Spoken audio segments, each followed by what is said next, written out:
सबसे पहले हम लोग स्टार्ट करेंगे कि जर्नी कैसी रही देशराज की, किस तरह से तैयारी की, और बाकी कोचिंग के बारे में अगर बोलना चाहे जो भी जर्नी मतलब जो भी उसने सीखा, यहाँ का एक्सपीरियंस किया, उसके बारे में सब लोग जानेंगे। मेरा नाम देशराज सिंह गुर्जर है। इस वर्ष मैंने यहाँ पर प्रथम स्थान प्राप्त किया है 95.6% के साथ। मैं पहले अपने सभी टीचर्स को धन्यवाद देना चाहूँगा कि जिनकी वजह से मैंने ये अपेक्षित परिणाम प्राप्त कर सका। बाकी स्टार्टिंग से सुनाऊँ तो मैं अप्रैल से स्टार्टिंग बैच से ही पढ़ा हूँ, जहाँ सर ने मुझे मैथ और साइंस में बहुत अच्छा साथ दिया, जिससे ये मेरे बहुत ही ज़्यादा बेहतर हो गए। और यहाँ पर टेस्ट वगैरह में मेरे आउट ऑफ ही आते थे मैथ में, और साइंस में मैं थोड़ा सा वीक था, लेकिन सर की वजह से उसमें भी मेरे सही मार्क्स आ गए। चलो, तो आज हम लोग क्वेश्चन करेंगे देशराज से कुछ कि उसकी यहाँ का सफर कैसा रहा। काफी अच्छी उसने परसेंट गेन की है, आप लोगों को भी पता है, जैसा कि आप लोग देशराज से परिचित हो चुके हैं। अच्छा देशराज, ये बताओ यहाँ पर जो तुम्हारा एक्सपीरियंस रहा, जैसे टीचरों ने तुम्हें पढ़ाया, तो उनके पढ़ाने का तरीका क्या रहा, पढ़ाते कैसे हैं, थोड़ा उसके बारे में भी बताओ। सर टीचर्स का तरीका तो सबसे बेस्ट रहा, क्योंकि सर जो भी डाउट आता था सर उसको डाउट आने ही नहीं देते थे, पहले ही उसको क्लियर करके रखते थे। थोड़ा बहुत भी आता तो सर से एक बार पूछते तो एक ही बार में क्लियर हो जाता। देखो, ये हमारे लिए भी पॉजिटिव फीडबैक रहती है कि कहीं ना कहीं जो बच्चा यहाँ पर पढ़ा है, पूरी साल भर का समय उसने हमें दिया है, और उसकी तरफ से अगर ऐसी बातें आ रही हैं तो हमें भी ऐसा लगता है कि चलो हम सही दिशा में हैं।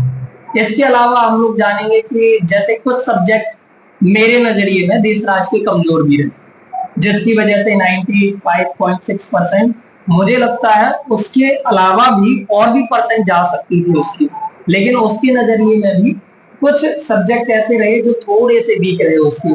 उसके क्या रीजन रहेंगे? जैसे हिंदी था, हिंदी सब्जेक्ट है वो था, इंग्लिश सब्जेक्ट है, इन सब के बारे में अगर देखा जाए तो देशराज थोड़ा सा वहां पर कम नंबर रहे। उसके क्या रीजन थे? हो सकता है शायद जैसे कि मैं ही पढ़ाता हूँ हिंदी इंग्लिश, तो हो सकता है शायद मेरी तरफ से कमी दिखी, या फिर पहले से बेसिक में कमजोरी थी, क्या था? सर आपकी तरफ से ऐसे कोई कमी नहीं रही सर, जो कमी थी वो सब राइटिंग में थी। अच्छा, राइटिंग, मेरी राइटिंग थोड़ी ठीक नहीं थी, जिसकी वजह से मेरे मार्क्स कट गए। यदि राइटिंग ठीक होती तो फिर उनमें भी अच्छे मार्क्स आते। मैंने ये भी देखा था कि कहीं ना कहीं थोड़ी सी गलतियां होती रहती थी, और इंग्लिश को बना के लिखने में भी थोड़ी सी दिक्कत आती थी, तो स्वाभाविक सी बात है, लेकिन तुमने बेस्ट किया, बहुत अच्छा किया, हमें बहुत खुशी है इस बात की। अच्छा, इन बच्चों को क्या बताना चाहोगे जो तुम्हारे सामने अभी बैठे हैं कि भाई कैसे तैयारी करें और किस तरीके से तैयारी होनी चाहिए 10th क्लास के लिए, तो इनके लिए क्या सजेशन रहेगी तुम्हारी? तैयारी में तो बस डेली एक टॉपिक बनाए कि मुझे इतना आज करना है, बस डेली मिशन रखो कि मुझे आज ये कंप्लीट करके ही सोना है, बिना कंप्लीट किए उसे सो मत, डे का एंड ही मत करो। और ये ऐसा तुम डेली करोगे तो टॉपर बनने से कोई नहीं रोकेगा तुम। जैसा कि हम लोगों ने भी आप लोगों को यही बताया कि डेली का काम डेली करना है, आपको स्टार्टिंग में बताया था मैंने आपको, वही देशराज बोल रहा है, क्योंकि उसने भी किया है, इसीलिए। क्या इन लोगों को एक्स्ट्रा मेहनत करने की जरूरत है? यहाँ से होमवर्क ही इतना मिलता है बेटा आपको कि एक्स्ट्रा करने की जरूरत पड़ती नहीं, लेकिन अगर एक्स्ट्रा आप पढ़ना चाहते हो तो पढ़ो, कोई दिक्कत नहीं। तो डेली बेस पर काम करो, देशराज ने भी वही बताया, हम लोग भी आप लोगों को वही बता रहे हैं, ठीक। इसके अलावा आपके मन में कोई भी क्वेश्चन है वो पूछ सकते हो आप, कोई भी क्वेश्चन हो सकता है, सब्जेक्टिव क्वेश्चन हो सकता है, लाइक टाइम टेबल से रिलेटेड हो सकता है कि डेली प्रिपरेशन करना है तो टाइम टेबल क्या होना चाहिए, है ना? तो वो सारे क्वेश्चन आप कर सकते हो देशराज से।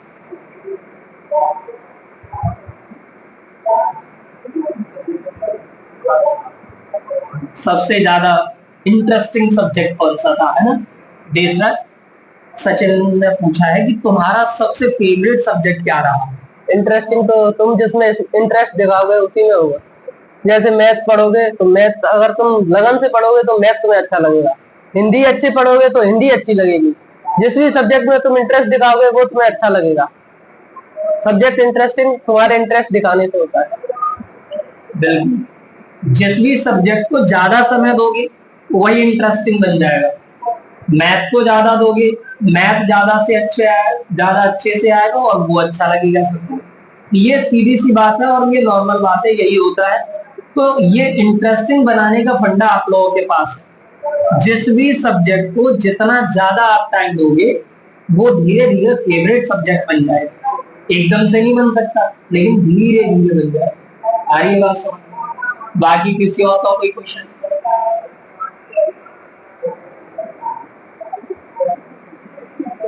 हाँ ये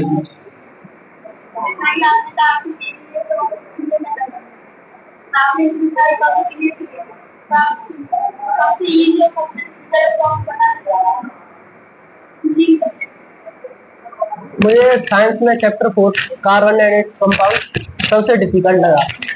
क्यों? उसमें याद ही नहीं होते थे। कार्बन के चेन जो बनाते हैं वो याद ही नहीं होते थे, और इजी तो सभी ही होते हैं। कुछ डिफिकल्ट हो जाते हैं। ऐसी चीजें जो हमें याद नहीं हो रही हैं, बार बार प्रैक्टिस से वो भी सरल हो जाती हैं। अगर आप लोगों को भी लगता है कि कोई टॉपिक आपका वीक रह रहा है या कठिन लग रहा है, तो उसको आप लोग क्या करेंगे, और ज्यादा पढ़ेंगे और ज्यादा टाइम देंगे, बहुत इजी हो जाता है। देशराज ने भी किया है, बाकी बच्चों ने भी किया है, इवन हम लोगों ने भी किया है। सब जितने भी टीचर हैं, जितने भी स्टूडेंट हैं जो एक अच्छे मुकाम पर पहुंचे हैं, उन्होंने सबने यही किया है। ठीक है भाई, तो इन बातों का ध्यान रखेंगे। बाकी देशराज ये बताओ मुझे, यहाँ पर माहौल कैसा रहता है साल भर, कैसे तैयारी कराई जाती है, किस तरह के टेस्ट वगैरह लिए जाते हैं, टेस्टों की क्या इंपॉर्टेंस है, इन चीजों के बारे में थोड़ा और जानना चाहूंगा।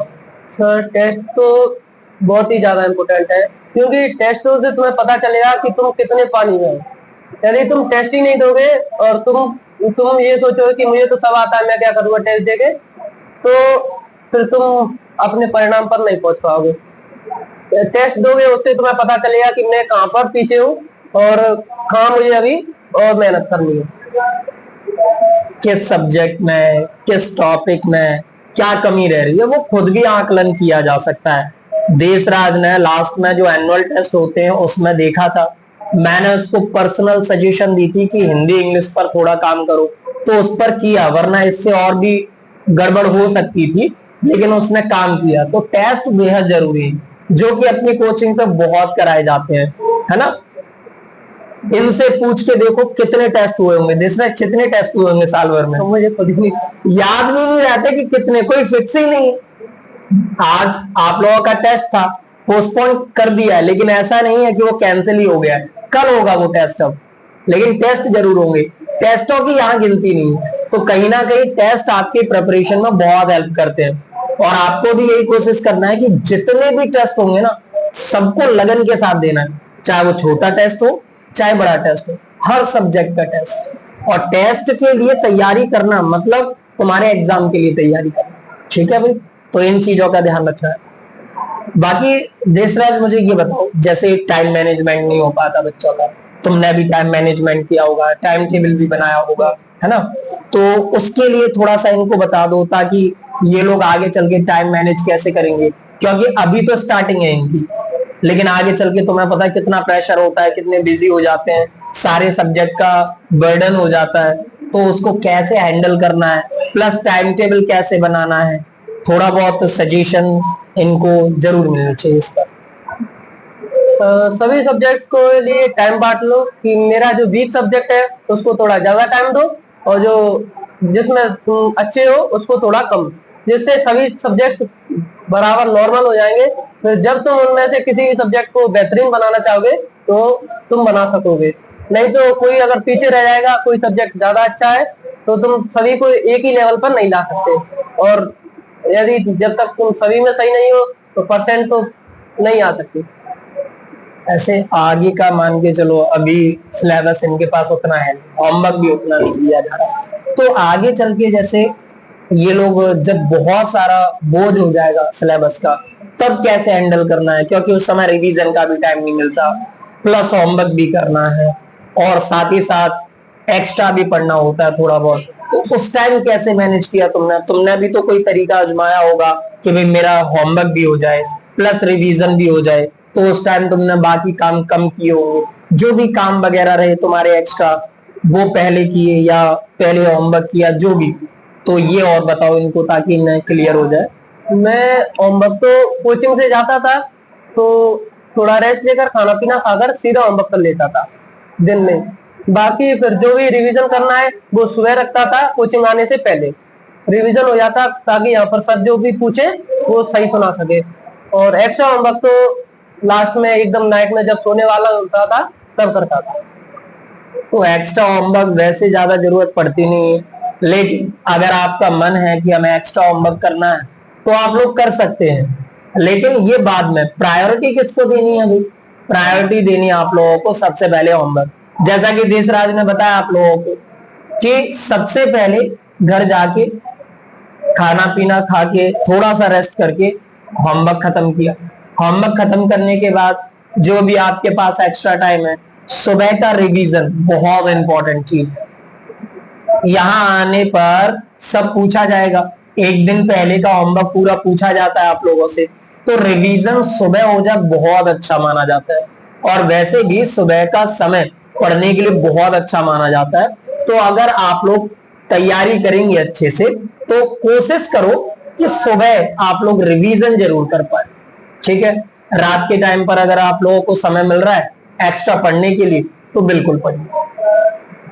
बाकी देशराज, आजकल हम लोग ये भी देखते हैं कि पढ़ाई के चक्कर में हम लोग क्या कर रहे हैं, आउटसाइड जो गेम्स होते हैं, मनोरंजन की चीजें होती हैं, वो भी तो एक स्टूडेंट के लिए जरूरी है। तुमने कितनी की और इनको क्या सलाह देना चाहोगे उसके प्रति? क्योंकि हमारी जो ग्रोथ है वो डिपेंड करती है कि हम मानसिक ग्रोथ तो कर रहे हैं, मेंटल ग्रोथ तो हो रही है, लेकिन क्या फिजिकल ग्रोथ के लिए इनको थोड़ा सा टिप्स देना चाहोगे? फिजिकल ग्रोथ तो बहुत ही ज्यादा जरूरी है, क्योंकि यदि फिजिकल ग्रोथ ही नहीं होगी तो मेंटल ग्रोथ पर भी असर पड़ता है। पहले तुम जाओ घर पे, तुम्हारा सभी होमवर्क वगैरह हो गया, फिर जो भी टाइम बचे उसमें तुम्हारा जिस भी चीज में इंटरेस्ट हो उस काम को करो। जैसे खेलना है तो खेलो, टीवी देखना है तो पूरे दिन मत देखो, उतना ही टाइम से देखो। और बाकी काम होते हैं जैसे रीडिंग हो तो रीडिंग कर लो, खेलना है फुटबॉल खेलना है, क्रिकेट खेलना है, जो भी जिस भी चीज में तुम्हारा इंटरेस्ट हो वो कर सकते हो, लेकिन टाइम मैनेजमेंट के साथ। आप लोगों को स्टार्टिंग में बोला गया होगा कि आप लोग एक्स्ट्रा काम भी जैसे कि बाहर क्रिकेट वगैरह खेलना, थोड़ा बहुत टीवी वगैरह देखना, ये सब भी कर सकते हो, लेकिन आपको प्रायोरिटी पर क्या रखना है? आप लोगों की पढ़ाई। वही सेम चीज आप लोगों को मिल रही है कि प्रायोरिटी क्या रखनी है? पढ़ाई। कहीं ना कहीं गेम्स एंड स्पोर्ट्स भी जरूरी रहते हैं, इसीलिए मैंने ये क्वेश्चन देशराज से किया। और देशराज ने भी थोड़ा बहुत मतलब फिजिकल हेल्थ के लिए ये सब किया होगा। पूरे दिन पढ़ाई तो हो नहीं सकती, तो कहीं ना कहीं आप लोगों को भी इसका ध्यान रखना है कि इसके साथ साथ आप लोगों को गेम्स एंड स्पोर्ट्स के लिए भी थोड़ा सा टाइम निकालना है, ज्यादा नहीं लेकिन थोड़ा सा। और कब निकालना है? अपनी स्टडी के बाद निकालना है, ठीक है? बाकी आप लोगों के मन में कोई भी क्वेश्चन चल रहा हो तो अभी भी आप पूछ सकते हैं।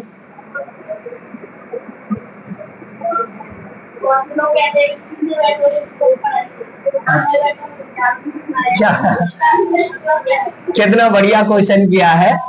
योगेश का क्वेश्चन है कि बहुत से लोग कहते हैं आगे बैठोगे यानी कि आगे वाली बेंचों पे बैठोगे तो बहुत अच्छी पढ़ाई होती है, और अगर लास्ट बेंच पर बैठे तो अच्छी पढ़ाई नहीं होती। बहुत से लोगों का ये मानना है, और इसी वजह से बहुत से लोग आगे बैठने का प्रयास करते हैं। तो इसका क्या कुछ वास्तविकता है इसके साथ? सर इसका तो ऐसा है कि यदि तुम आगे बैठोगे तो सर की नजर में पास में होगे, और यदि तुम आगे बैठकर बातें करोगे तो सर तुम्हें टोकेंगे। पीछे बैठोगे बातें करोगे सर को देखोगे नहीं तो टोकेंगे नहीं, तो तुम्हारा पढ़ाई पर कम ध्यान जाएगा। आगे बैठोगे सर टोकेंगे तो तुम्हारा ध्यान सीधे बोर्ड पर जाएगा, पढ़ाई पर जाएगा। अच्छा।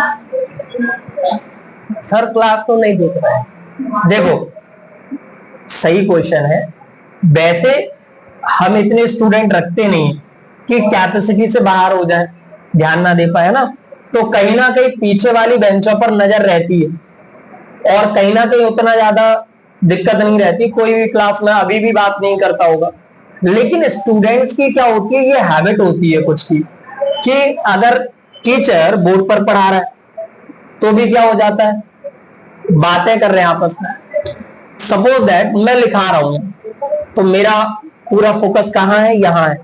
बीच बीच में मैं फिर भी पलट के देखता रहता हूं आप लोगों को, क्यों, ताकि आप लोग अच्छे से लिखते रहो और आपका फोकस यहाँ बना रहे, है ना। अब जैसे मान के चलो कुछ स्टूडेंट पढ़ने वाले नहीं होते, वो ही ज्यादातर पीछे जाते हैं। इसी वजह से कहीं ना कहीं वो लोग क्या करते हैं, टीचर की नजरों से बच के बातें करते रहते हैं। तो इसीलिए ये ज्यादा मान्यता हो जाती है कि भाई पीछे बैठोगे। वैसा ऐसा कुछ नहीं है, मैंने खुद देखा है, देशराज कई बार पीछे बैठा है, कई बार लास्ट बेंच पर भी, लास्ट से सेकंड लास्ट पर भी बैठा है कई बार। उसको जहां भी जगह मिलती थी वो बैठ जाता था, उसके लिए ये मायने नहीं रखता था कि फर्स्ट बेंच ही चाहिए मुझे पढ़ने के लिए, क्योंकि उसका फोकस बहुत अच्छा रहता था। कोई भी उसके साथ बैठा हो, कोई भी कुछ काम कर रहा हो, लेकिन वो अपना ध्यान देता था, स्पेशली तब जरूर देता था जब टीचर बोर्ड पर समझा रहा। तो इसीलिए डिपेंड करेगा ये आप लोगों पर कि आप लोग क्या सोचते हो। भाई आगे बैठ के भी बात कर रहे हो तो भी क्या होगा, समझ में नहीं आएगा। पीछे बैठ के भी बात कर रहे हो तो भी समझ में नहीं आएगा। जगह मायने नहीं है, स्टूडेंट का मन मायने है, कि अगर मन होगा तो वो खुद से पढ़ेगा स्टूडेंट।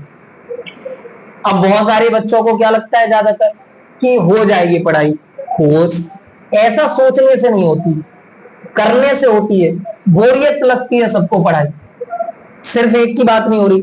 अच्छा इसी बात पर देशराज से बात कर लेते हैं थोड़ा सा, क्या उसको कभी बोरियत लगी, पढ़ाई बोरियत लगी? कभी कभार तो ऐसा फ्रस्ट्रेशन रहा होगा कि बहुत हो गया, अब नहीं पढ़ना बिल्कुल, किसी दिन स्किप भी किया होगा अपना रूटीन, ऐसा रहा?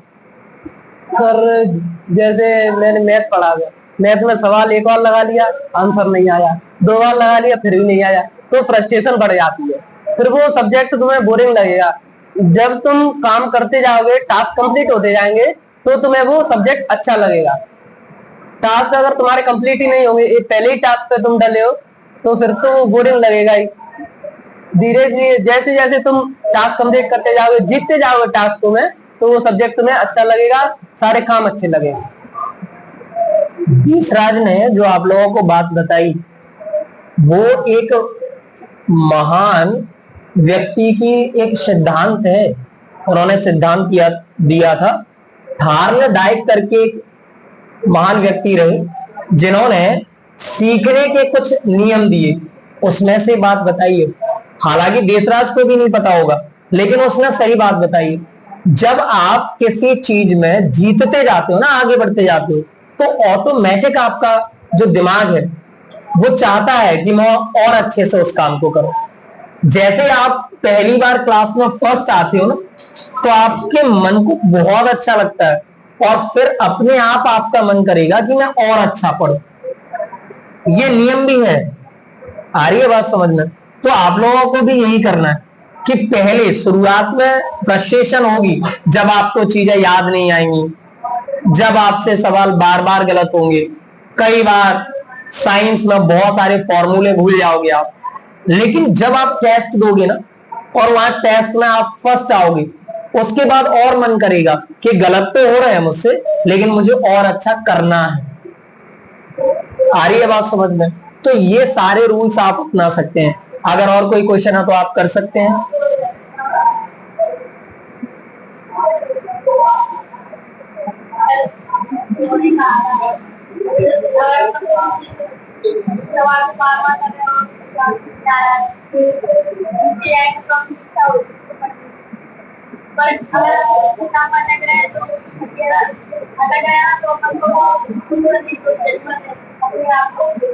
हाँ, तो वही तो यहाँ बताया जा रहा है कि अगर कहीं सवाल में या किसी भी चीज में अटक रहे हैं तो इम्प्रूव करने के लिए ही तो कर रहे हैं उसको हम। नहीं, इसमें उल्टा होता है। 2 बार सवाल गलत होने पर ये लगता है कि इसको छोड़ो, अब तो सर से ही पूछेंगे, अब तो दिमाग खराब हो गया, वहां ये केस आ जाता है। और अगर उसका सवाल आंसर 2-3 बार में सही निकल जाता है तो बहुत सेटिस्फेक्शन होती है कि चलो मैंने कर लिया, खुद से कर लिया, बहुत अच्छा लगता है। लेकिन अगर उसका आंसर आया ही नहीं, लास्ट में रिजल्ट 0 ही रहा, तो फिर वहां से मन भटक जाता है, ये होता है। ठीक है, और किसी का कोई क्वेश्चन?